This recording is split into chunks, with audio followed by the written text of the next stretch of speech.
G'day YouTube. If you look very carefully in the centre of the screen, you will see Rudolph the redneck reindeer.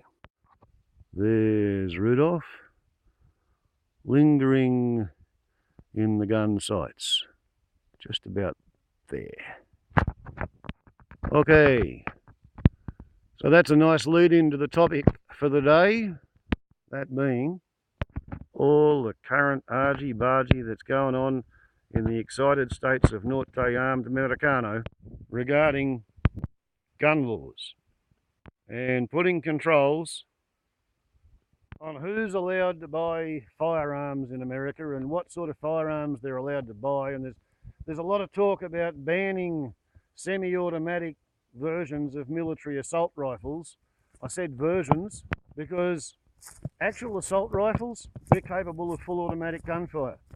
And there's not actually too many fully automatic guns in the United States which are legally transferable.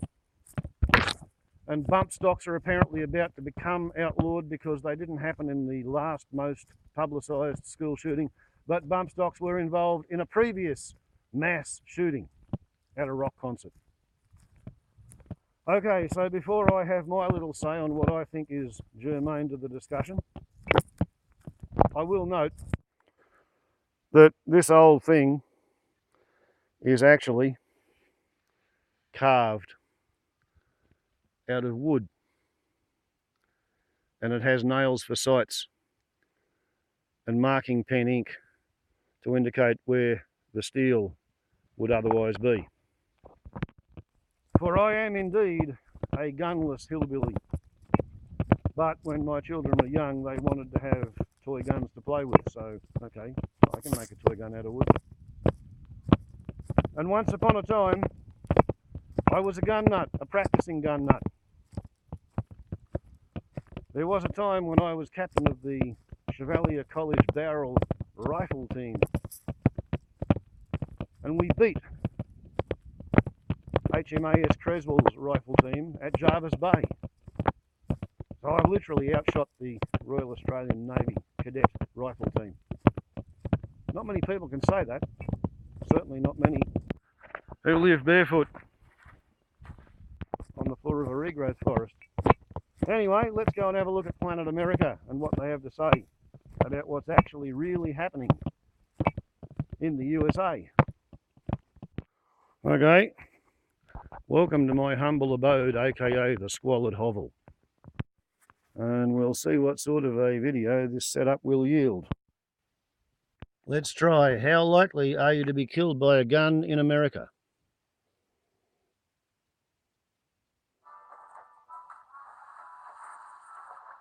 Before about mass shootings, which have seen over 1,000 victims since 1966. And that sounds a lot until you realise there have been over 1.5 million gun deaths during that same period, more than all the Americans that have died in wars ever. So why don't we look at those gun deaths? You've probably seen this graph before, showing that the states where people own more guns are the states with more gun deaths. Simple. Reduce gun ownership. Problem solved. Not simple. You see, that phrase, gun deaths, can be misleading. In 2016, there were about 38,000 gun deaths, but 22,000 of those were gun suicides, and only 14,000 were gun homicides. So the phrase, gun deaths, usually is referring to suicide. And it's true that the more guns a state has, the more gun suicides it has. But we can take that even further. The more guns a state has, the more suicides it has of all kinds. And that is because 90% of gun suicide attempts result in death, compared to just 3% for other methods. So the overwhelming majority of Americans who attempt suicide with a gun do not get a second chance, which means you would save literally thousands of lives a year through one-time unsuccessful suicides if you simply halved America's gun ownership. Good luck with that. But what about those gun homicides? This is where it gets tricky, because there is no correlation between states with lots of guns and states with a high gun homicide rate. None. And just to hammer that home, between 1993 and 2013, gun ownership increased by 56%. But at the same time,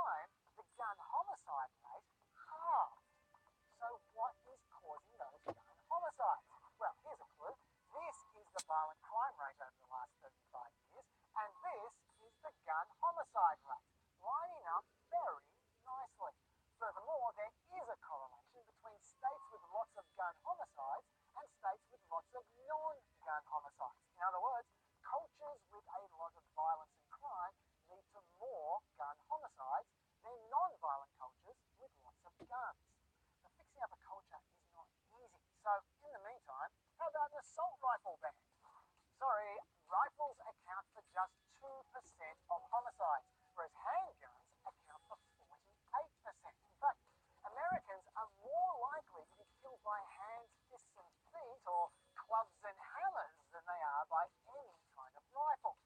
Well, what about keeping guns away from criminals then? That's where we left the first part, remember? Unfortunately, it's tough to do that because of the Brady loophole, or the gun show loophole, which is that gun buyers in private sales do not require a background check. Anyone can buy those guns, and they do in 22% of gun sales. Not that this matters, because most criminals don't buy their guns legally anyway.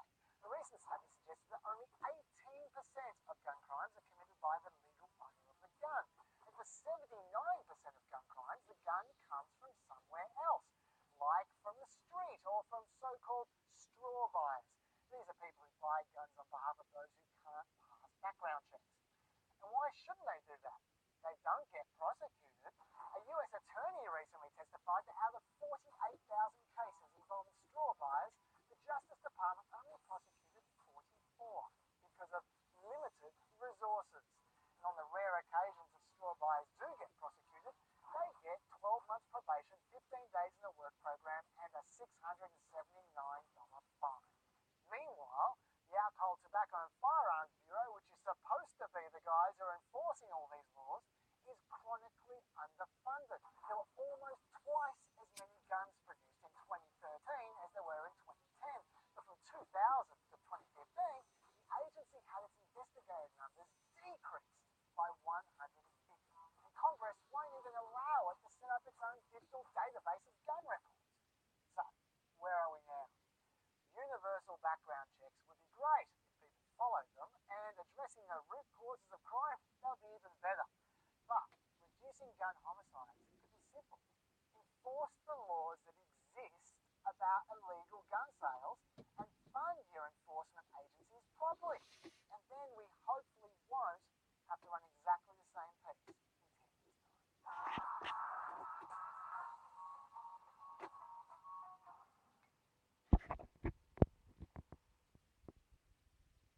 There you go. So that's what's actually happening over there in planet America.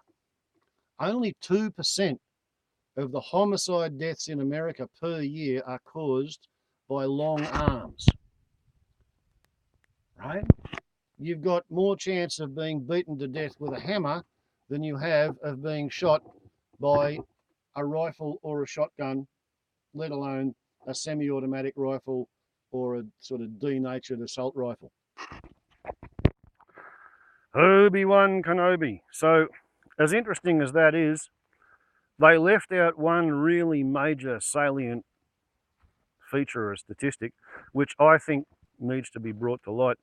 That is that shortly before Congress in America brought in regulation or legislation or a bill or an act or some bloody thing, which forbade the use of any federal government funding to conduct any research which might perhaps possibly maybe indicate that firearms and free access to such are a danger to civilized life in America, because that would be unconstitutional because of the Second Amendment. Therefore you're not allowed to investigate it, you can't collect the data. Somebody went around all of the morgues and all of the hospital casualty wards in America.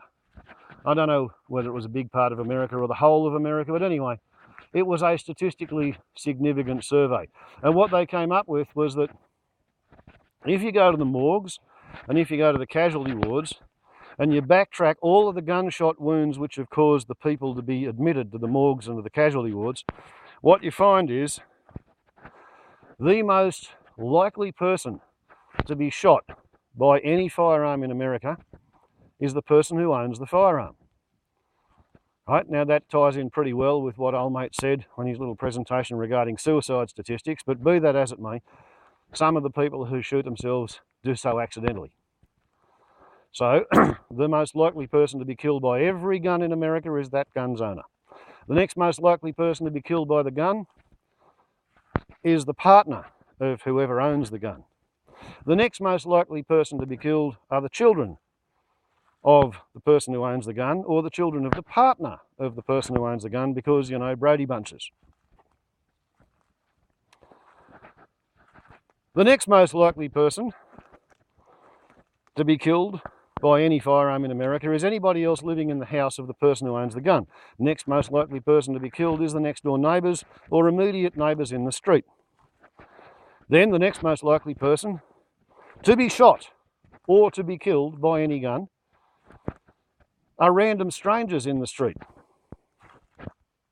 And because, as I said, we're talking statistics on the most likely person to be shot, not just the most likely person to be killed, the most likely person to be shot, the most unlikely person to be shot by any gun in America, it's a criminal interrupted in their commission of an illegal act. So statistically, evidentiary, actuarially, all of the people who tell you that they feel they have to have a gun in order to keep themselves safe against the wicked, evil criminals whom they fear are lurking, just waiting to prey upon them because they're such a really nice person and the criminals are so wicked and so evil and so terrible and so bad, it's actually all bullshit. It's a figment of a deluded, paranoid imaginitis. It's marketing jism. That's all it is.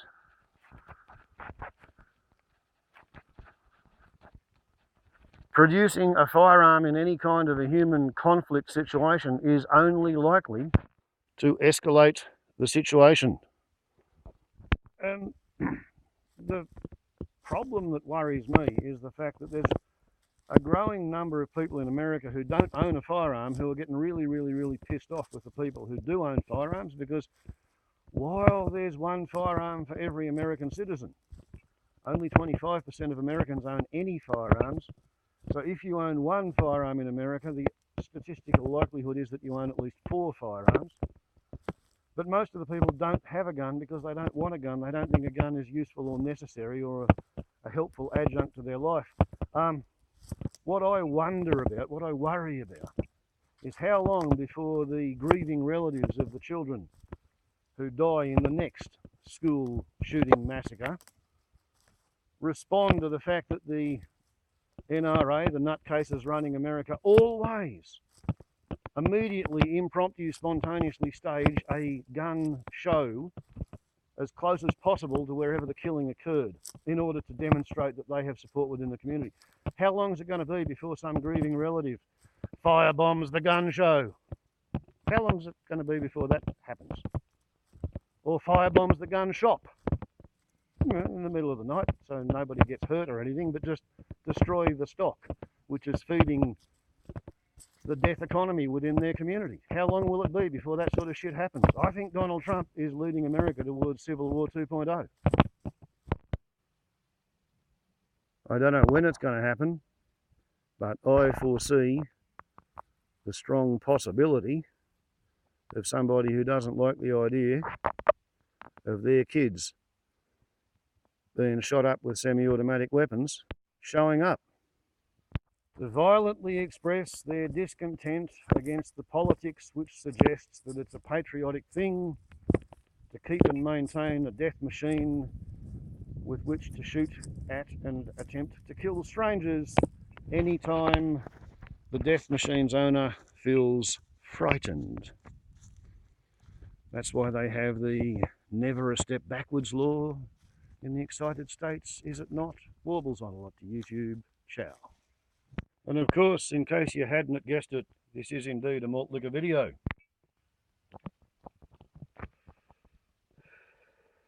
So put that into your pipe and smoke it. Like I.